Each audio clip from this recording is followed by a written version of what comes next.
Hey guys, welcome back to my YouTube channel. मैं प्रवीण। मैं आपको 10th एनसीईआरटी मैथ्स का कोर्स करा रहा हूँ। अभी तक हमने 4.2 एक्सरसाइज के कुछ क्वेश्चंस किए थे। ये जो हमारा सेकंड क्वेश्चन है, इसमें ये बोल दिया है कि जो उदाहरण एक में क्वेश्चन किए हैं उन क्वेश्चन को आप सॉल्व करिए। ठीक है, तो हमने फिर से वही क्वेश्चन लिख दिए। अब हम इनको सॉल्व करते हैं। आप हमारे चैनल पर नए हो तो हमारे चैनल को सब्सक्राइब करें, वीडियो को लाइक करें और दोस्तों को शेयर करें। देखिए, हमारा जो पहला क्वेश्चन है इसमें लिखा हुआ है कि जॉन और जीवंती दोनों के पास कुल मिलाकर 45 कंचे हैं। ठीक है, जॉन और जीवंती के पास कितने हैं? 45 कंचे हैं। दोनों 5-5 कंचे खो देते हैं। ठीक है, दोनों 5-5 कंचे खो देते हैं। अब उनके पास कंचों की संख्या का गुणनफल 124 है। हम जानना चाहेंगे कि आरंभ में उनके पास कितने कंचे थे। ठीक है, कितने कितने कंचे थे ये पूछा गया है। ठीक है, तो सबसे पहले हम लिख लेते हैं कि जॉन जॉन के पास माना सबसे पहले हमें मानना पड़ेगा। तो हमने क्या माना कि जॉन के पास कंचों की संख्या कितनी है? x है। तो देखो ये लिख दिया कि जॉन के पास कंचों की संख्या ये है, तो x है। तो जीवंती के पास क्या होगी? तो जीवंत के पास होगी 45 में से कितना हमें x को घटा देंगे। तो देखो दोनों को मिलाकर 45 थे, तो इसके x हुए। इस x को हम कम करेंगे तो ऑटोमेटिक जीवंती की आ जाएंगी। जीवंती के पास कंचों की संख्या 45 माइनस एक्स होगी। ठीक है, तो हमने ये लिख लिया। अब उन्होंने क्या बोला कि जॉन और जीवंती दोनों के पास से कितने 5-5 कंचे खो देते हैं। ठीक है, तो देखो जॉन ने 5 कंचों को खो दिया। ठीक है, और जीवंती ने भी 5 कंचों को खो दिया। तो जीवंती के पास यदि इतने कंचे थे तो उनमें से 5 को खो दिया। तो देखो एक ये हो गया और एक ये हो गया। तो दोनों के पास खो दिया तो इतनी इतनी संख्या बचेगी।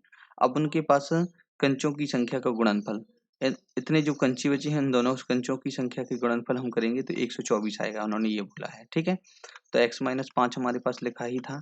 ठीक है, इसका मल्टीप्लाई हमें किस में करना है? इससे इसको माइनस करो सबसे पहले, तो कितना आ जाएगा? 40 माइनस कितना आ जाएगा? x आ जाएगा। ठीक है, इसके इक्वल में कितना आ गया? 124 आ गया। तो x माइनस 5, अब हम इसका मल्टीप्लाई इसमें करेंगे तो 40 का किया तो 40 एक्स हो गया, और इसका इसमें किया तो कितना हो गया? माइनस का 200 हो गया। ठीक है, 40 पंचे कितना होता है? 200। और इसका माइनस एक्स का एक्स में करेंगे तो कितना आ जाएगा? हमारा माइनस का एक्स स्क्वायर आ जाएगा। और माइनस माइनस कितना हो जाएगा? प्लस आ जाएगा। और कितना हो जाएगा? प्लस का 5x इज इक्वल टू कितना हो गया? 124 हो गया। ठीक है, अब आपको क्या करना है कि 40 और कितना हो गया जी? 45 हो रहा है।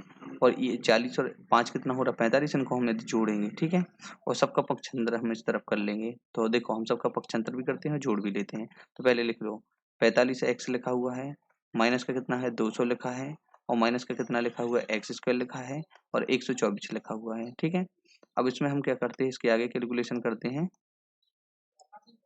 अब देखिए यहाँ पर जो 45 लिखा था, 45, 200 और एक्स स्क्वायर, इन सबका पक्षांतर करते हैं। तो एक्स स्क्वायर का पक्षांतर किया तो सिर्फ एक्स स्क्वायर बचा, माइनस का था तो प्लस का हो गया।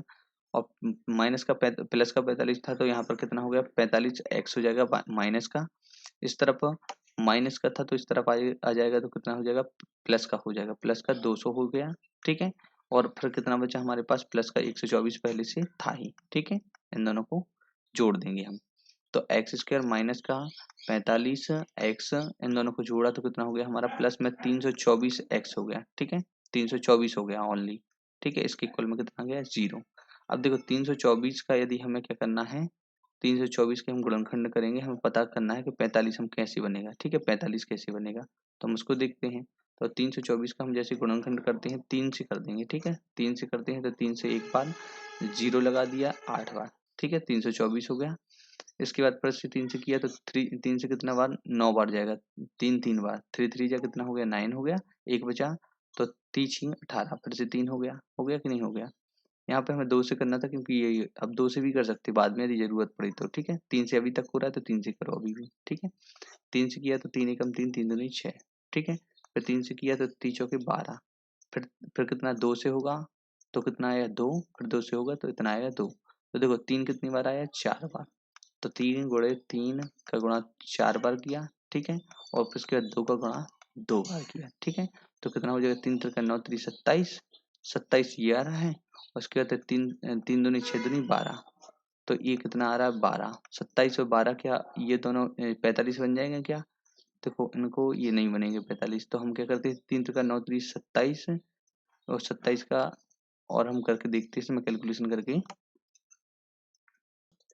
तो इसमें हम और भी देखो क्या है कि जो 2 दूनी 4 तिया 12, ठीक है, 12 तिया कितना हो गया 36, ठीक है, 12 24 12 तिया 36 और 3 तिरका कितना हो गया 9, 36 और 9 कितने हो जाएंगे 45। तो इन दोनों को किया हमने और बाकी का किया तो हमारे पास इतना आंसर मिला। तो 36 और 9 का कॉम्बिनेशन बन गया, ठीक है।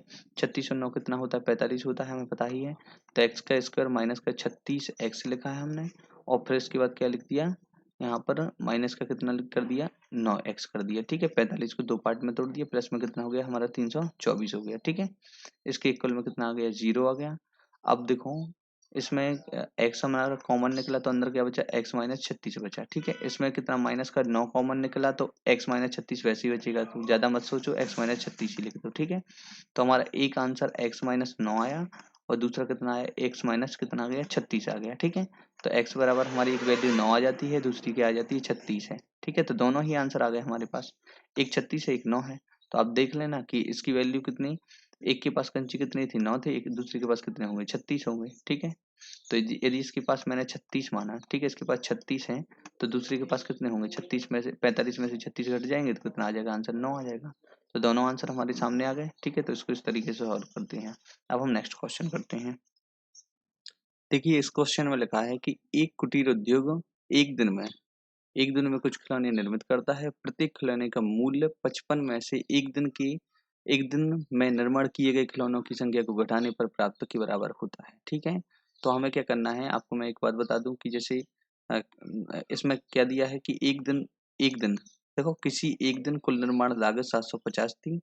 हम उस दिन निर्माण किए गए खिलौनों की संख्या को ज्ञात करना चाहेंगे, ठीक है। तो उन्होंने क्या वो वैल्यू क्या दी है, उन्होंने एक दिन में कितने खिलौने निर्माण हुए उसकी संख्या, उसकी जो रुपीज दिए हैं पैसा दिए हैं, ठीक है। तो देखो जो हमारे खिलौने होंगे तो उसके हमें खिलौने नंबर ऑफ खिलौने, ठीक है, जितने जो नंबर कार्टून बनेंगे वो खिलौने और उसकी जो एक दिन की प्राइस है, ठीक है, उस दिन की प्राइस दोनों को हम मल्टीप्लाई करेंगे तो हमारे पास कितना 750 आना चाहिए, ठीक है। तो सबसे पहले एक दिन में निर्माण किए गए खिलौनों की संख्या हो गई और जितनी संख्या की प्राइस होगी, जितनी प्राइस का एक खिलौना होगा, एक खिलौनों की प्राइस, ठीक है, इन दोनों को हम मल्टीप्लाई करेंगे तो हमारे पास 750 आना चाहिए, ठीक है। सबसे पहले दिमाग में ये रखो आप। अब हम क्वेश्चन को समझते हैं, ठीक है। क्वेश्चन को एक बार और पढ़ते हैं अच्छे से, आप इसको बार बार पढ़िएगा ताकि ये कभी कंफ्यूज ना करें। एक कुटीर उद्योग एक दिन में कुछ खिलौने निर्मित करता है, ठीक है, एक दिन में कुछ खिलौने निर्मित करता है, कोई दिक्कत नहीं, ठीक है। प्रत्येक खिलौने का मूल्य, एक खिलौने का मूल्य यदि हमें निकालना है तो 55 में से एक दिन में निर्माण किए गए खिलौनों की संख्या को घटा देने पर प्राप्त होगा। तो मतलब 55 एक कोई नंबर दे दिया उन्होंने, इसमें से आप खिलौनों की संख्या को घटाएंगे तो ऑटोमेटिक आपके लिए क्या इसकी प्रत्येक खिलौने का मूल्य मिल जाएगा। तो हमें एक खिलौने का मूल्य भी चाहिए और खिलौनों की संख्या चाहिए, ठीक है, दो चीजें चाहिए। तो सबसे पहले हम क्या लिखेंगे, माना खिलौनों की संख्या x है, एक दिन में निर्मित खिलौनों की संख्या कितनी हो जाती है x हो जाती है, ठीक है। अब इस बाद उन्होंने क्या बोला है कि प्रत्येक खिलौने का मूल्य, ठीक है। तो अब हमें क्या निकालना है प्रत्येक खिलौने का मूल्य, ठीक है। तो प्रत्येक खिलौने का मूल्य, प्रत्येक खिलौने का मूल्य क्या होगा तो हम ये बताते हैं, ठीक है। 55 में से प्रत्येक खिलौने का मूल्य निकालना है तो प्रत्येक खिलौने में से एक दिन में निर्माण किए गए खिलौनों की संख्या को हमें क्या करना है घटाना है। तो एक दिन में निर्माण किए गए खिलौने कितने हैं एक्स हैं तो उसको हम घटा देंगे। तो हमें प्रत्येक खिलौने का क्या मिल गया मूल्य मिल गया। ये क्या है प्राइस है, आपके सामने बता दूं, ठीक है, ये प्राइस है और ये खिलौनों की संख्या है। तो मैंने बताया था कि प्राइस और खिलौनों की संख्या, तो प्राइस और खिलौनों की जो संख्या है नंबर्स हैं उनका मल्टीप्लाई करोगे तो आपका कितना आएगा 750 आएगा, ठीक है। मूल्य और संख्या दोनों को मल्टीप्लाई करोगे तो 750 रुपए आना चाहिए, ठीक है। तो हमारा जो खिलौनों की संख्या कितनी है तो एक्स है, ठीक है, और उसकी प्राइस कितनी है 55 माइनस का एक्स है, ठीक है, इतना है, ठीक है। इतना आपको समझ में आया कि नहीं आया, इसके इक्वल में कितना होना चाहिए 750 होना चाहिए, ठीक है। तो इसको हम फिर से लिखते हैं, इतना सिर्फ हमने आपको समझाने के लिए लिख दिया था। तो हमारे पास कितना आ गया 55 माइनस एक्स हो गया, इसका मल्टीप्लाई हम किस में करेंगे एक्स में करेंगे, इसके इक्वल कितना होगा हमारा 750 रुपए होगा, ठीक है। तो उन्होंने क्या बोला है कि एक दिन देखो एक दिन और कुल निर्माण की लागत, तो एक दिन और कुल निर्माण की लागत कितनी होगी 750 होगी, ठीक है।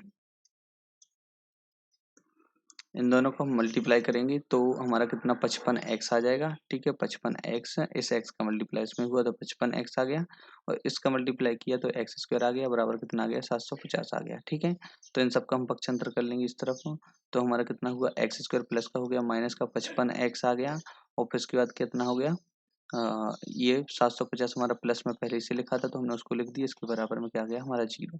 अब दिमाग लगाओ कि 55 कैसे आएगा और 750 कैसे आएगा। ठीक है, तो 25 दिया क्या होता 75 होता है। 25 और 30 का मल्टीप्लाई करोगे तो कितना आ जाएगा 25 दिया 75, हमें दिमाग में आ रहा था 25 दिया 75, ये फेमस नंबर है। तो देखो इसको हम आगे सॉल्व कर दे हैं।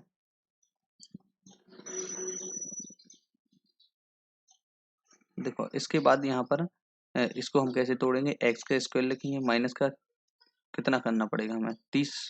ठीक है, 30x किया और कितना किया माइनस का 25x किया, तो 25 दिया 75 हो गया कि नहीं हो गया। ठीक है, और प्लस में कितना आ गया 750 आ गया, बराबर में कितना आ गया हमारा 0 आ गया। अब इन दोनों में हमें कॉमन क्या मिल रहा है x मिल रहा है, तो बाहर x हमने कर लिया, अंदर क्या बचा x माइनस 30 बचा। ठीक है, इसमें से हमने माइनस का 25 कॉमन लिया तो अंदर क्या बचेगा x माइनस 30 ऑटोमेटिक बचेगा, कैलकुलेशन करने की जरूरत नहीं है, दिमाग लगाने की भी जरूरत नहीं है। ठीक है, x माइनस 30 हो गया हमारा एक ब्रैकेट, और दूसरा क्या हो गया x माइनस 25 हो गया। ठीक है, तो अब इसमें क्या आएगा हमारी x की वैल्यू एक 30 आ जाएगी, और दूसरी कितनी आ जाएगी x की वैल्यू कितनी आ जाएगी 25 आ जाएगी। ठीक है, तो अब आपको क्या करना है 30 और 25 दोनों आ गए, तो खिलौनों की संख्या आपको क्या बताना है, खिलौनों की संख्या बताना है, मतलब x का मान बताना है। तो x का मान आपने जैसे 30 माना मान के चलो। ठीक है, ये दोनों क्या एक प्लस का आएगा कि माइनस का आएगा, देखो एक बार कोई गलती तो नहीं है, दोनों माइनस के थे तो दोनों माइनस के थे, x माइनस दिया गया, इसमें से क्या हमने माइनस का निकाला तो ये भी माइनस का आ जाएगा। तो 25 और 30 आ रहा है, 25 और 30 कितना होता है 55 होता है, दोनों को मल्टीप्लाई करेंगे तो 750 आएगा। ठीक है, 25 और 30 55, कोई दिक्कत नहीं है। तो यहाँ पर हमने जैसे 30 को रखा तो खिलौना का मूल्य कितना हो जाएगा हमारे सामने, निर्माण देखो, तो हम निर्माण किए गए खिलौने और खिलौनों की संख्या ज्ञात करना चाहेंगे। ठीक है, तो जैसे निर्माण किए गए खिलौने यदि हमारे पास 30 हैं तो 30 को हम 55 में से माइनस करेंगे तो ऑटोमेटिक कौन सा आ गया 25 आ जाएगा। ठीक है, तो उन दोनों की वैल्यू 30 और 25 आएगी, तो हमने इसको सॉल्व कर लिया। ठीक है, ये हमने 2 क्वेश्चन कर लिए हैं, इसके आगे के क्वेश्चन हम नेक्स्ट क्लास में करते हैं। ठीक है, थैंक यू।